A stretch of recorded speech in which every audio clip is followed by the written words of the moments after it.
Aduh anakku Mas Mira,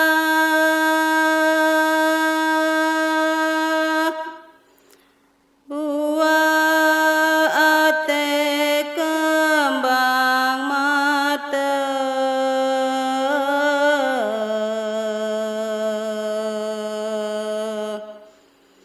mulen tulen ku bantalin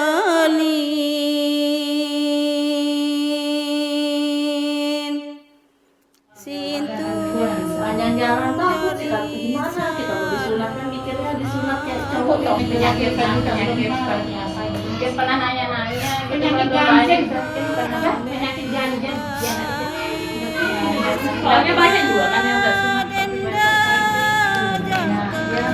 kalau yang dari katanya kalau perempuan itu nggak terlalu wajib dari disucikan kecuali laki-laki. Kalau yang perempuan itu dia disucikan anak lebih baik, tidak disucikan juga itu nggak apa-apa.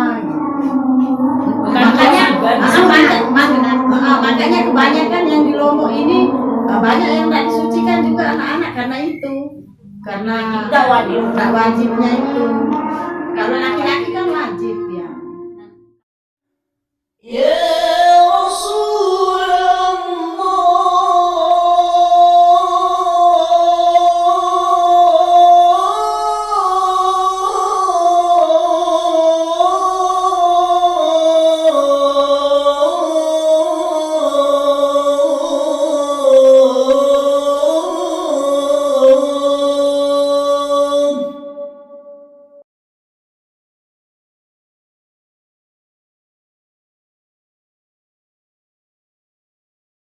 Yang kemarin itu saya jadi lebih banyak tahu bagaimana sih praktek sunat perempuan itu gitu. Ternyata di masing-masing daerah itu berbeda kayak gitu.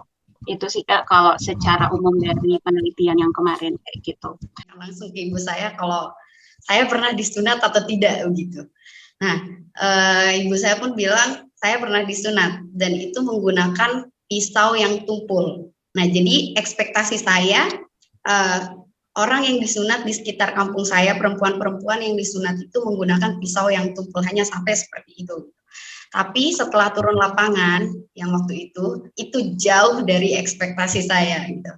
Orang-orang menggunakan koin uang yang itu digunakan 2 koin uang untuk sunat perempuan. Jadi itu di luar dari saya tidak bisa membayangkan sebenarnya kayak gimana. Cuma itulah hal baru yang saya dapatkan di situ. Ternyata betul seperti yang dibilang sama Kak Li, tiap daerah itu ternyata memiliki caranya sendiri untuk sunat perempuan. Masih sunyinya pembicaraan sunat perempuan di Lombok membawa kami untuk mencari tahu lebih jauh. Untuk itu, kami menemui kembali Ibu Wirna dan Ibu Blian Sunat. Kawan bicara pada penelitian sebelumnya. Ibu Wirna dan Ibu Blian bersedia berbagi cerita tentang pengalaman dan pengetahuan mereka perihal sunat perempuan di Lombok.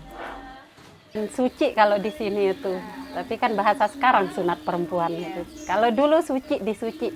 Kalau usia sih kapan aja dukunnya itu datang gitu. Kalau baru berusia 3 atau 4 bulan ada dukun, tapi kita dianjurkan enggak usah dulu gitu.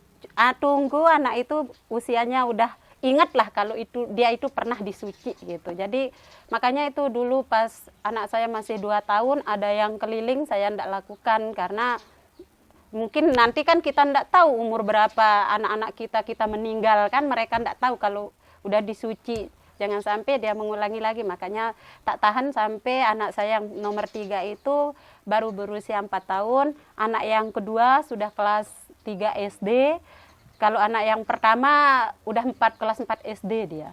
Terus teman-temannya juga seusia yang kelas 3 SD itu yang 3, itu hanya Hanira yang kecil yang baru 4 tahun. Dulu pas saya disunat dulu itu pas saya itu, cuman saya yang kecil. Yang lainnya itu pada orang dewasa semua gitu.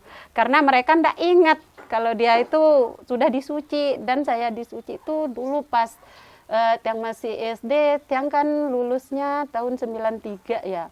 Jadi pas kelas 4 SD lah kira-kira, tahun berapa mungkin enggak ingat, di situ dah tiang. Makanya tiang lari-lari dikejar sampai keliling rumah gitu, dikejar baru bisa ditangkap, terus diseret, digotong untuk disuci kayak gitu kan. Kita udah malu kan, namanya juga dilihat sama orang banyak gitu, dipegang gitu kayak anak laki-laki gitu. Jadi kita makanya kalau perempuan itu kita adakan kan di dalam rumah gitu, enggak kayak anak laki-laki di mana aja gitu, di masjid bisa gitu. Kalau pas saya itu kan dulu di rumah Papuk ya tempatnya. Di sana kan ada orang banyak kumpul, terus yang pulang kebetulan kan baru pulang sekolah siang gitu kan. Terus yang nanya, ada apa ini gitu kan. Diam kamu ya, jangan pergi main, kata Ina kan. Ada apa emang? Diam aja, udah berani kita dikasih tahu kan. Terus masuklah tiang nonton gitu, disuruh keluar, jangan nonton, ini orang dewasa katanya. Terus yang mau pergi main, ganti baju pergi main, ditahan gitu, dikasih jajan gitu kan biar diam. Tapi pas giliran saya itu terus diajak ke dalam kan, disuruh duduk. Pas kaki saya mau merontak, lepas yang lari. Terus dikejar sama orang-orang itu, ketangkep, digotong, terus baru dipegang, banyak yang ada yang pegang tangan. Itu yang disunat-sunat dewasa itu kan ngebantuin gitu. Jadi makanya pas yang itu kan meronta, jadi mungkin luka gitu, jadi berdarah gitu. Kalau sejatinya kan itu enggak ngeluarin darah gitu. Seperti itu. Makanya kita usahakan anak-anak itu jangan meronta karena siletnya itu sangat tajam gitu. Kan seminggu berapi. Langsung tersunat. Nanti nara umur 10 jelo tempat posat kan. 10 jelo tersunat. 5 jelo tempat posat. 5 jelo tempat api tersunat. Kira-kira tempat api doang. Kadang lamun anak pertama harus siwa jelo. Harus. Lamun di imam patok di siwa jelo, boya untuk sholat jelo. Iya tante boya. Iya mulai aturannya. Mun imam pada posan dan imam sunat, imam berapi. Berarti harus setelah Uang sepetok posan. terus harinya ganjil. Lamun anak pertama. Harus ganjil. Siwa. Sholat. Antara pitu. Mun sepertama, mun keduanya bagian telumpat tuh patok dari itu peraan. Sepertama doang harus ganjil. Karena kalau anak di sini kan belum disuci, dianggap sholatnya ndak sah gitu. Anaknya jonggar gitu. Jonggar tuh gimana, Mbak? Jonggar itu kayak gimana ya? Jonggar itu keras gitu. Jadi pemarah. Nah, pemarah gitu. Kalau ada temannya yang ganggu langsung dicakar atau apa gitu. Dan penangis katanya. Nanti kalau udah makanya kalau ada anak nangis gitu keras gitu, sering teriak atau nakal gitu, dibilang disuci aja anaknya itu biar ndak keras hati lagi kayak gitu kita dibilang. Tapi ndak tahu itu cuma mitos. Wong anak saya adem ayem aja dari belum disunat sampai sudah disunat dia. Tapi kalau itu memang iya. Keras dia, ndak bisa, ada temannya diganggu dikit langsung dicakar. Tapi setelah disunat mungkin karena traumanya itu, karena kalau dia nakal nanti tak sunat lagi loh. Gitu inaknya ndak jadi dia nakal. Nah dari situ dari situ dia berhenti nakal, suka ganggu temannya gitu. Berhenti dia jonggar lah gitu. Setelah disunat, tapi karena diancam sama itu, sama inaknya dibilang, ayo kalau kamu koras-koras lagi nanti tak sunat lagi kayak gitu. Jadi enggak berani lagi dia gitu karena traumanya itu mungkin gitu. Jadi enggak berani nakal lagi. Kebetulan tiang kan lagi tidur gitu kan. Kebetulan tiang dengar suci begitu kan. Mereka berdua datang gitu. Terus yang ada yang tua sebagai beliannya, terus ada asistennya lah gitu yang bawain barang gitu. Itu yang teriak bilang suci. Nah pas yang dengar kayak gitu bangun, buka pintu, terus tak teriakin, bu tukang suci sini gitu kan. Balik mereka, terus kita suruh masuk gitu, terus kita tanya, Side tukang suci? Oh iya katanya, minta tolong kalau ada orang-orang yang belum suci anaknya dipanggilin begitu kan, dia minta tolong. Iya, terus kalau gitu tunggu sebentar Ibu ya, kita siapin anunya apa-apa aja yang kita siapin, kita nanya gitu kan. Dibilang terus siapin pahandang gitu, terus beras 5 kobok gitu kan, terus daun sirih selengkapnya kita taruh di pahandang itu, dan berasnya harus ditaruh kayak menggunung gitu, enggak boleh datar gitu. Apalagi kalau kurang itu enggak boleh katanya, harus datar karena ini kan mau dipopot. Kalau orang berpopot itu enggak boleh dia kurang berasnya, harus menggunung gitu biar ubun-ubunnya ini penuh gitu katanya, biar cepat tumbuh gitu. Kita siapin, pas saya sudah siapin semuanya, beliin daun sirih, terus taruh di situ, siapin juga mangkok katanya diisi air. Terus kunyit juga gitu kita beliin, kita siapin, kita kupasin, taruh di dalam mangkok sama daun sirihnya. Terus setelah itu saya minta mereka beliannya diam dulu gitu, tanya tetangga. Kebetulan tetangga ada 3 anaknya kan yang belum sunat juga, 2 yang di depan rumah saya sama yang di samping gitu. Akhirnya mereka tak panggil, mereka juga datang, tak kasih tahu yang harus disiapkan gitu. Mereka pas dia datang membawa itu pahandang itu gitu. Nah, setelah mereka kumpul, anak-anak juga kita kumpulin. Tapi kita tetap tidak kasih tahu kalau anak ini mau diapain gitu. Kalau kita bilang mau diobatin, terus kita beliin jajan biar mereka diam gitu. Terus kebetulan yang pertama itu kan anak saya gitu. Setelah semuanya siap, belian ini bikin sembe gitu kan. Kunyah daun sirih. Selengkapnya ada daun sirih dicampur buah, terus kapur, gambir dicampur jadi satu, dikunyah, terus ampasnya itu diludahin lagi, taruh di daun sirih itu, ditaruhlah di dekat pahandang lah, bisa juga di atas pahandang, di atas berasnya itu. Nah, dipanggil lah siapa yang mau duluan gitu. Kebetulan anak saya yang paling kecil, Hanira, tak minta, terus dipopot. Dia dulu dipopot gitu, digini-giniin kepalanya, terus ditiup ubun-ubunnya, setelah itu disembe. Dan mereka dipopot dulu semuanya, bukan satu-satu dipopot terus diproses, enggak, dipopot dulu mereka terus nunggu. Nah, yang namanya itu sadar kalau mau diapain, dia kabur gitu kan, tapi kita biarin dulu kaburnya gitu, main lah, diajak main, biar dibiarin main. Tapi anaknya udah ngeh gitu kan, jadi kabur, mainnya jauh. Tapi yang 3 ini dulu diproses, yang setelah dipopot, terus saya diminta untuk duduk, terus anaknya dipangku gitu. Setelah dipangku, barulah buka gitu, buka celananya gitu kan, diminta buka celananya. Kalau anak saya nurut semua gitu kan, dibuka, terus duduk, dibuka kakinya gitu kan, terus dibuka. Nah, terus setelah itu beliannya itu ambil kunyit yang udah diiris sebesar telunjuk gitu kan.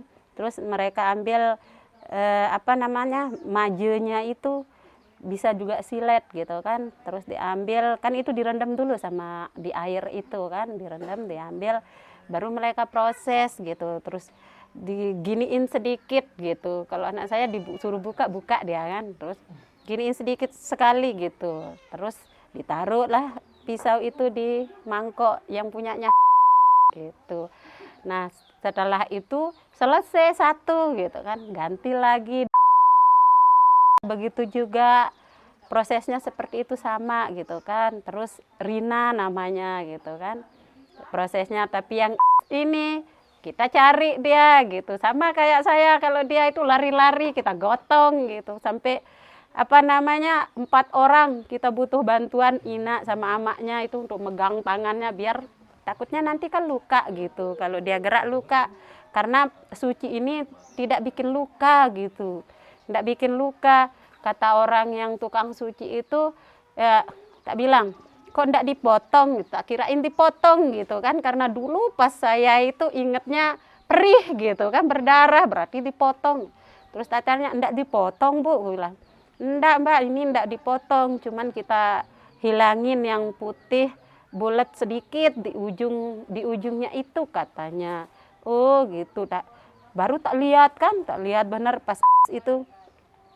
Oh bener aja kayak gini, tapi kan ngamuk gitu, jadi kesenggol pisaunya, berdarah gitu, tambah nangis dia gitu, kayak gitu. Itu dah prosesnya. Kalau prosesnya, nah Kalau udah selesai ya kita tumpah itu pahandangnya di keranjang yang mereka bawa itu uangnya kalau pas anak-anak itu 50.000, satu anak 50.000 gitu.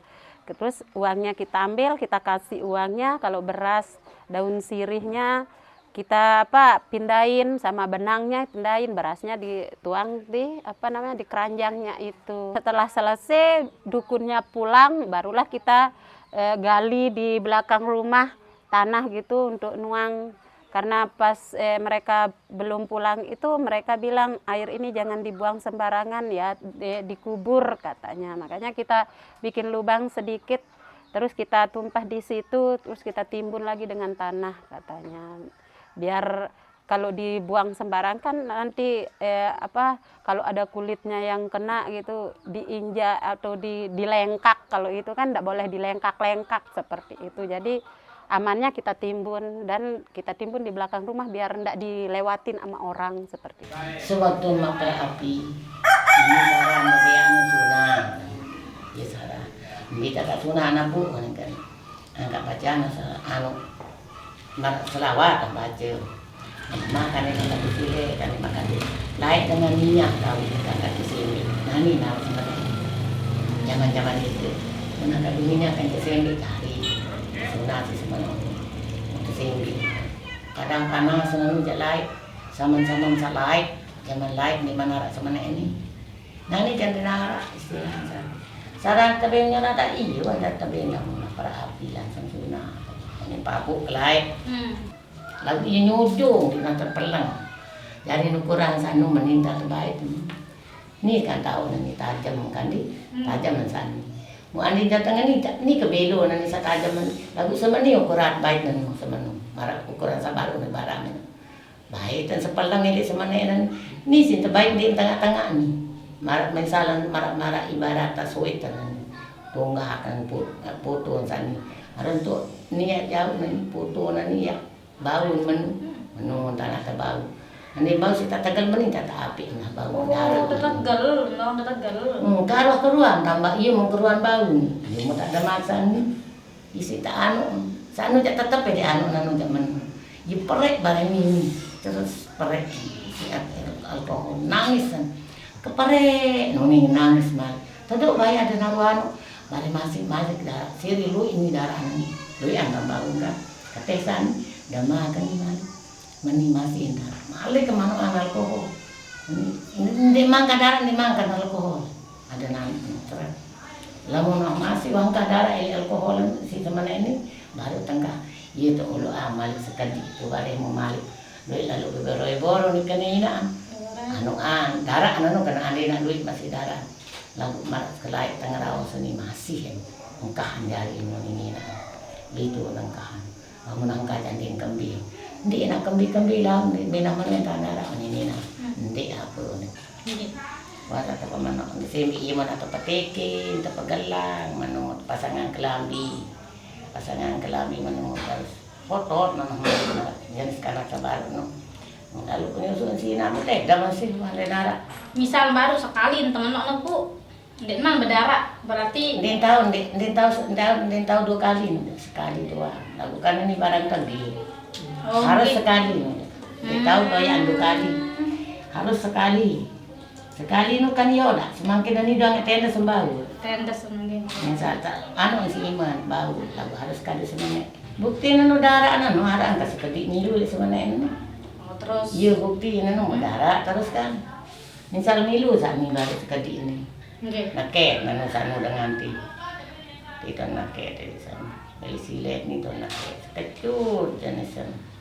Ndek lowe apa. Mani jenis ini doang terlalu besar. Kodean sini jenis sa kesunatmu. Ya suruh ding kanggo silet sekek dengan 2. Lega malah kita, Pak. Kalau udah disuci itu berarti plong gitu. Berarti tanggung jawab kita sebagai ibu untuk anak itu udah selesai, untuk benar-benar menjadikan dia seorang anak yang solehah dan jadi anak-anak yang benar-benar sudah muslim seperti itu. Kayak anak laki-laki udah disunat plong kan ibunya, seperti itu juga kita merasa plong gitu. Kita sebagai ibunya Ayah? Kalau ayah malah ndak perlu tahu yang gini-gini gitu. Mau tahu mau ndak, kita ndak peduli gitu. Kalau ada tukang suci, mau ada suami, mau ndak ada kita izin atau apa, ndak ada. Paling nanti pas pulang kita cerita. Kalau anak kita udah disuci gitu. Dan suami kita bilang, alhamdulillah gitu. Berarti menjadi keputusan Perempuan gitu, kita aja. Karena kalau ada tukang suci, kita perempuan ndak ada suami aja ndak akan terjadi itu. Mungkin suami ndak kepikiran gitu untuk mencuci anaknya. Jadi itu murni dari kita dah sesama perempuan gitu. Kalau di sini kan ndak ada gitu. Kalau perempuannya disuci ya disuci karena kan diam-diam gitu kan. Karena ndak dirayakan, beda sama anak laki-laki. Kalau anak laki-laki kan dikasih selawat gitu. Tapi kalau anak saya yang pertama itu, yang dia tahu anak disunat itu kan dikasih duit. Nah pas kebetulan kalau dia kan saya datengin dukunnya. Dan dia itu bilang disunat karena ada teman laki-lakinya yang ikut gitu. Sampai teman laki-lakinya bilang pas dia keluar kamar, "Mai ke kita Mai. Wah besunat kan sidun ya." Kayak gitu dia ngomong kan ya, anaknya itu. "Wah kalau kita mah ndak ada darah, ndak dipotong," gitu jawabannya Lia. Nah pas dia pulang, anak ini karena udah besar ya, dia keliling ke bibi-bibinya minta uang. Saya udah disunat kayak gitu. Kalau dia ngomongnya disunat, kalau itu ndak disuci karena dia taunya orang disunat gitu. Karena yang saudara yang pulang dari Malaysia itu kan taunya kan sunat bukan suci. Kalau kita kan suci di sini gitu. Jadi Perbincangan kami dengan Ibu Wirna dan Ibu Blian Sunat membawa kami pada pengetahuan baru bahwa tidak ada bentuk baku dari proses, waktu, hingga usia seorang anak perempuan melakukan sunat. Sekaligus membangun pertanyaan, benarkah sunat perempuan memang berkaitan dengan agama, terutama Islam? Nah, dalam Islam sendiri, khitan itu baik pada laki-laki maupun perempuan itu adalah masuk kategori masalah khilafiyah. Artinya termasuk masalah-masalah yang oleh para imam ulama diperselisihkan hukumnya. Ada yang bilang wajib, ada yang bilang sunat, ada yang bilang ya mubah saja. Artinya antara dianjurkan tidaknya itu sama gitu. Nah dalam konteks perbedaan ini maka wajar juga kalau kemudian di tengah-tengah umat Islam itu kemudian muncul tadi perbedaan karena imam yang mereka ikuti memang berbeda, dan itu perbedaannya muncul karena tidak ada perintah yang tegas dari Al-Quran maupun hadis untuk menghitan baik pada laki maupun perempuan. Nah, dasarnya tentu ada hadis, tapi sekali lagi ya hadis tadi memang tidak tegas menyatakan perintah hitan. Misalnya dalam sebuah hadis Nabi disebutkan idzal taqol khitanani, apabila bertemu dua khitan, artinya dua kelamin laki perempuan. Nah ketika Nabi menyebut kelamin itu dengan nama khitanani, berarti ini menunjukkan, kata para ulama, bahwa laki maupun perempuan ya seharusnya berkhitan. Nah kemudian juga yang jadi rujukan hadisnya ada salah satu sahabiah Ansor, jadi di Madinah, namanya Ummu Atiyah. Ummu Atiyah ini salah satu profesinya, katakanlah begitu, adalah tukang sunat. Jadi untuk perempuan ya maksudnya. Dia punya. Nah maka Nabi memesan Ummu Atiyah kalau mengkhitan perempuan itu jangan dipotong gitu ya, seperti kebiasaan bangsa Arab pada umumnya saat itu. Karena kalau terlalu besar yang diambil itu justru akan menyebabkan perempuan itu kehilangan kesempatan untuk bisa menikmati hubungan suami istri dengan baik. Maka Nabi berpesannya justru mewanti-wanti itu supaya jangan sampai terjadi. Tapi pesan itu, apakah itu pesan wajib atau tidak, inilah yang diperselisihkan. Hanya memang kemudian mazhab Syafi'i sebagian ya, tidak seluruhnya juga di mazhab Syafi'i. Sebagian mengatakan wajib bagi laki, tapi perempuan sunat saja. Bahkan ada pendapat mazhab lain justru laki sunat, yang perempuan itu untuk kehormatan atau untuk apa itu, artinya tidak sampai hukum sunat, dianjurkan tapi tidak sampai pada kategori sunat. Nah, sehingga tidak benar kalau ada anggapan bahwa kalau perempuan tidak dikhitan itu kemudian menjadi tidak suci dan seterusnya dan seterusnya. Itu anggapan asumsi yang muncul di masyarakat aja.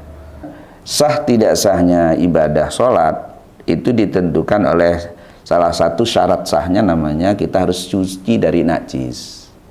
Suci dari najis. Nah, najis itu ya diantaranya kencing. Ya kencing diantaranya, karena ini yang berhubungan langsung dengan persoalan hitam.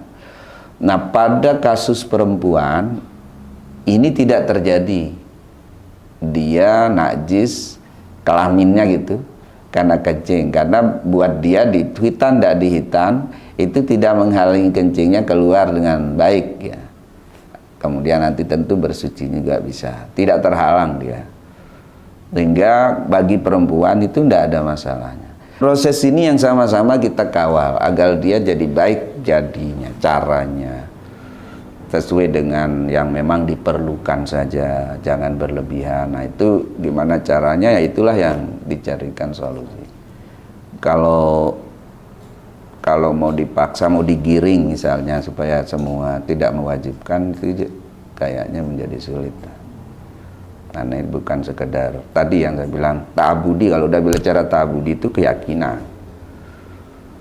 Jadi dalam hukum Islam fikih sekalipun itu selalu ada sisi itu, ada sisi ta'abudinya. Nah, ini kalau udah ta'abud bicara keyakinan, ada sisi ta'akulinya. Nah, ini yang rasionalitas tadi yang bisa maka kalau ingin memperbaiki kondisi-kondisi jamaah kita yang memang masih banyak cara beramalnya belum pas, cara inilah, proses inilah yang perlu sosialisasi bagaimana proses berkhitan yang sehat.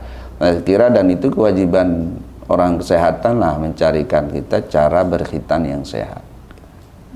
Jadi sejak tahun 2005 ya, jadi ada lokakarya untuk perempuan ya, jadi itu di pusat. Tentunya ini merupakan turunan yang dari secara global dari global ya, di hasil pertemuan di Beijing untuk konferensi perempuan tentang upaya-upaya menghindari atau meminimalisir kekerasan terhadap perempuan gitu. Kemudian bagian dari memperjuangkan hak anak gitu ya. Tentunya negara kita juga melalui Kementerian Kesehatan membreakdown itu di lingkungan Kementerian Kesehatan dalam sebuah lokakarya sehingga mengeluarkan sebuah surat edaran. Surat edaran itu sekitar tahun 2005. Kemudian setelah surat edaran itu keluar, jajaran Kementerian Kesehatan, tentunya fasilitas kesehatan, organisasi profesi yang ada di bidang kesehatan, tepatnya POGI, Persatuan Obstetrik Ginekologi, kemudian Persatuan Ikatan Bidan Indonesia, kemudian IDAI, ya, Ikatan Dokter Anak Indonesia, mengeluarkan surat edaran bagi anggotanya.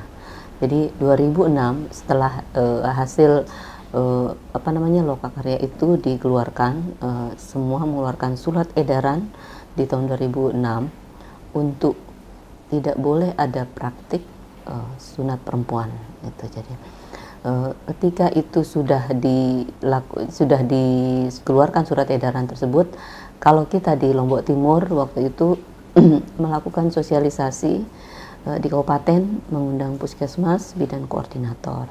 Di samping itu juga kita bermitra dengan organisasi IBI ya. Di pertemuan IBI menyampaikan karena ada juga pelaksana praktik kebidanan yang tidak di lingkungan dinas kesehatan. Misalnya beliau sudah menjadi praktisi kesehatan yang sudah pensiun atau memang mandiri ataupun tempat-tempat lain. Jadi itu juga diundang melalui organisasi, disosialisasikan bahwa sekarang sudah tidak boleh lagi melakukan sunat perempuan. Sebelum itu, kenapa perlu melakukan sosialisasi itu? Karena sebelum itu pernah ada membolehkan dengan ketentuan-ketentuan cara perlakuan seperti meminimalisir perlukaan hanya dengan ada cara khusus.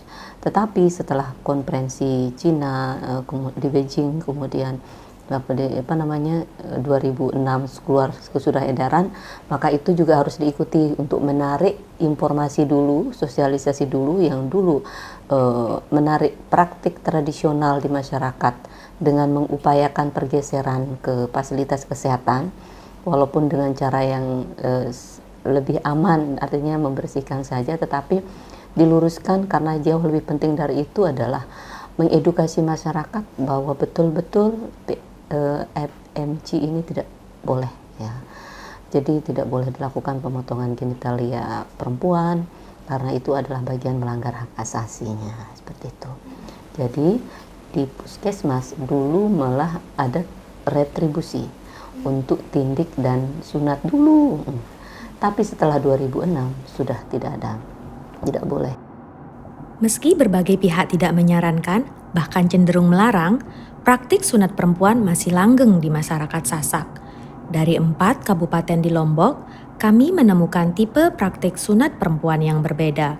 Mulai dari mengusap klitoris dengan kapas yang telah diberi alkohol, menggores, hingga melakukan pemotongan. Tidak ada pola praktik paten di setiap daerah. Sebab dalam satu kabupaten saja bisa mempraktikkan tipe yang berbeda.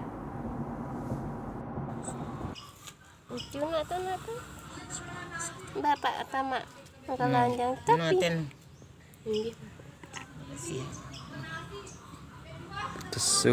disunat. Nah, kalau yang di Lombok Utara itu, ini yang kalau dari beliannya ya, yang kalau dari beliannya itu nggak harus ada dipotong gitu. Yang penting sudah pakai kalau yang di Lombok Utara itu dia pakai silat yang sudah karatan kayak gitu. Dan itu nggak diganti, bahkan itu saya lihat, maksudnya dikasih lihat juga gitu silatnya dan masih ada. Jadi silat yang digunakan sudah bertahun-tahun itu masih ada ketika saya mengambil data seperti itu. Yang penting istilahnya dia menggunakan silat itu terus didekatkan ke area yang disunat kayak gitu, entah itu nanti ada yang luka atau enggak kayak gitu. Ya udah kayak gitu, yang penting itu kayak gitu dilakukan dan dia nggak melakukan kayak sampai 2-3 kali, nggak kayak gitu.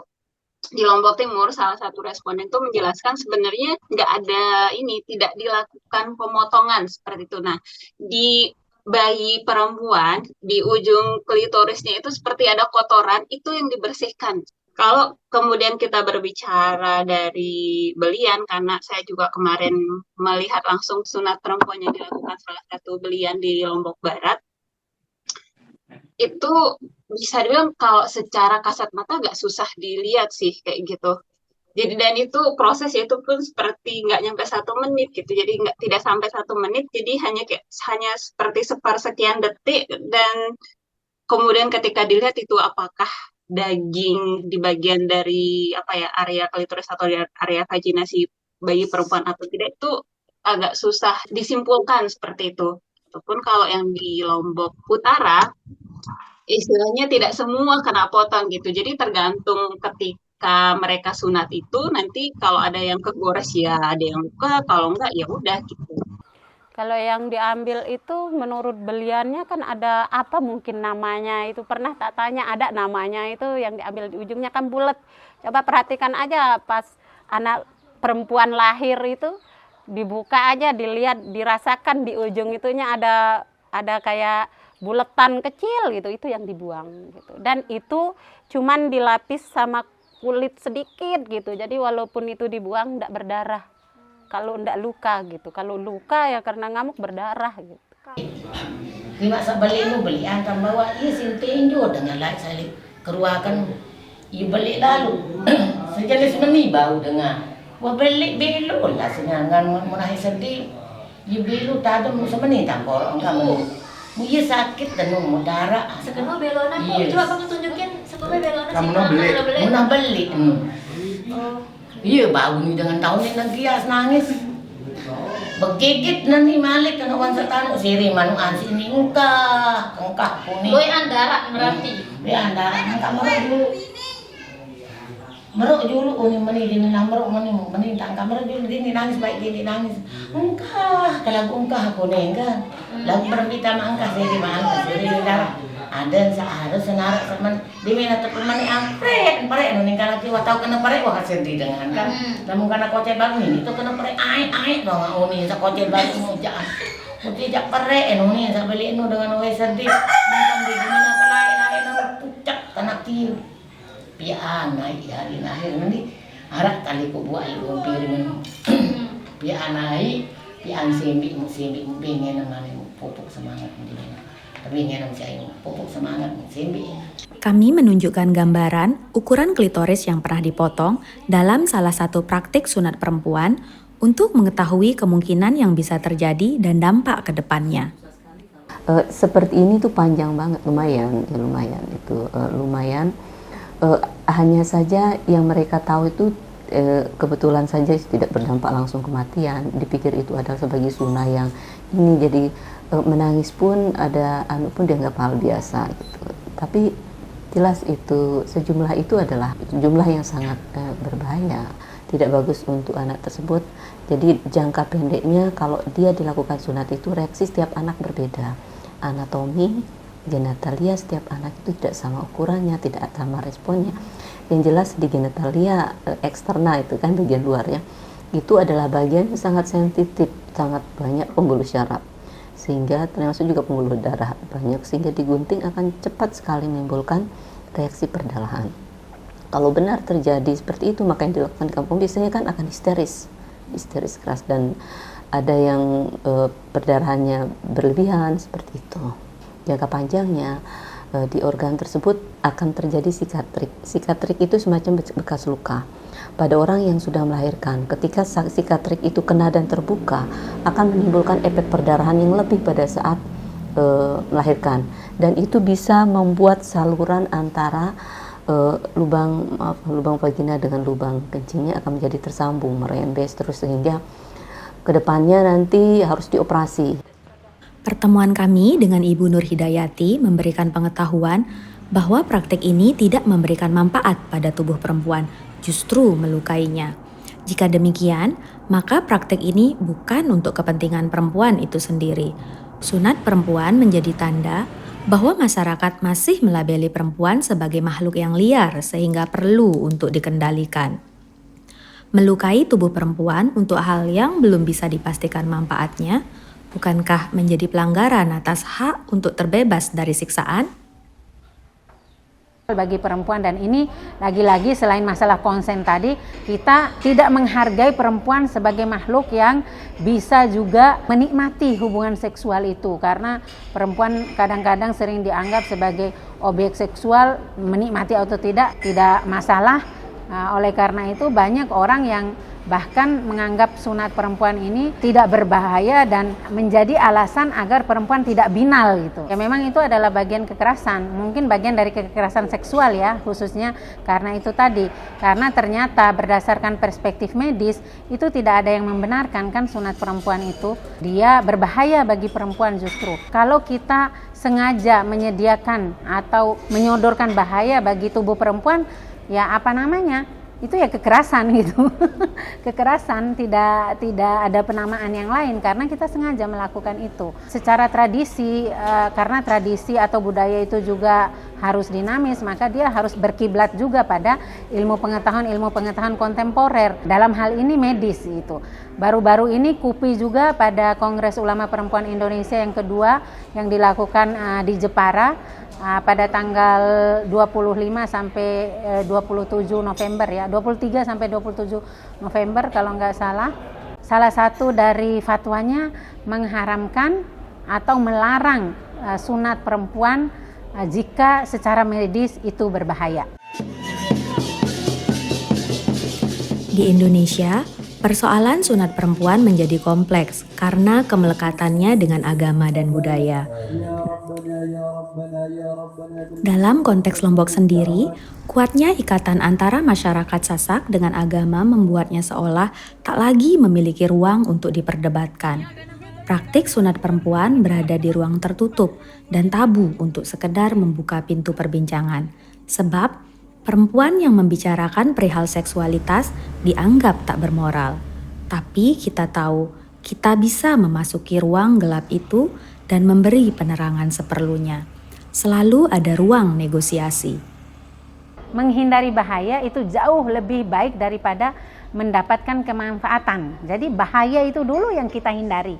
Katakanlah ada kemanfaatan gitu ya di dalam praktik itu tadi dengan memotong atau melukai tadi. Tetapi ada bahaya juga. Nah, pilihannya di antara dua ini harus kita menghindari bahaya dulu sebelum mendapatkan kemanfaatan, apalagi kalau kemanfaatannya tidak jelas, hanya berdasarkan tradisi turun-temurun, kepercayaan dan sebagainya. Nah, saya kira ini kadang-kadang perintah agama pun atau ajaran agama, apalagi yang belum jelas hukumnya seperti itu, sangat bisa dilogikakan.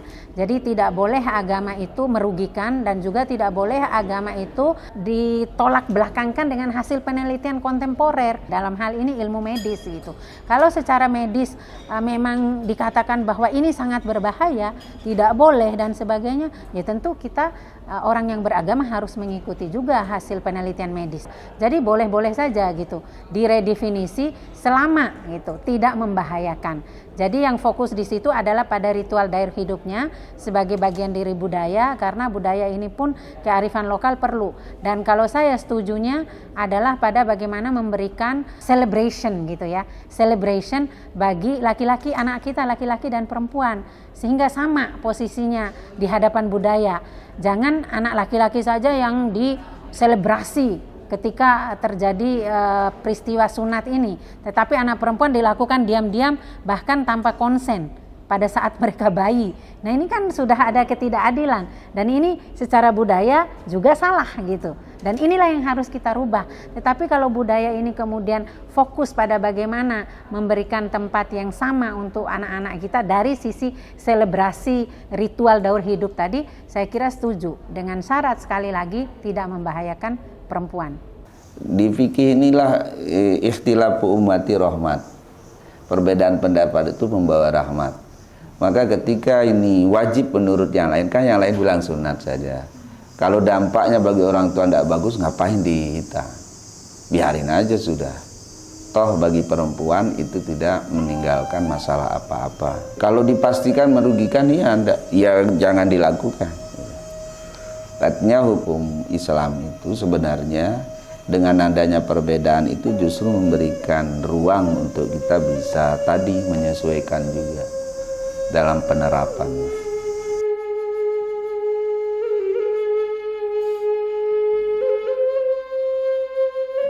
Perempuan menjadi sumber utama untuk menggali pengalaman dan pengetahuan tentang praktik sunat perempuan di Lombok. Ibu Blian, Ibu Wirna, adalah representasi sumber pengalaman dan pengetahuan lokal. Dari para perempuan Sasak, kami menerima pemahaman bahwa sunat perempuan dalam konteks Lombok sangat dinamis dan beragam. Dari mereka pula, kami mengetahui praktik ini ada di ruang perempuan dan hanya perempuan yang membicarakannya, hingga memutuskan untuk melakukan atau tidak.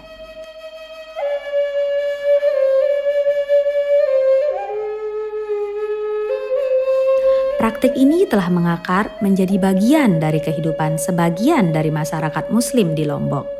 Tidak mungkin mencabutnya secara paksa.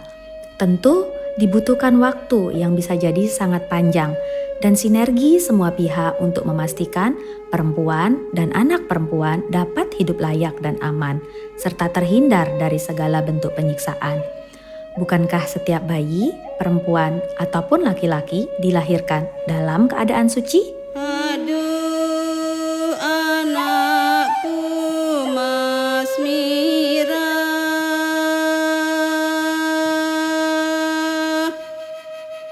buah ate kembang mata.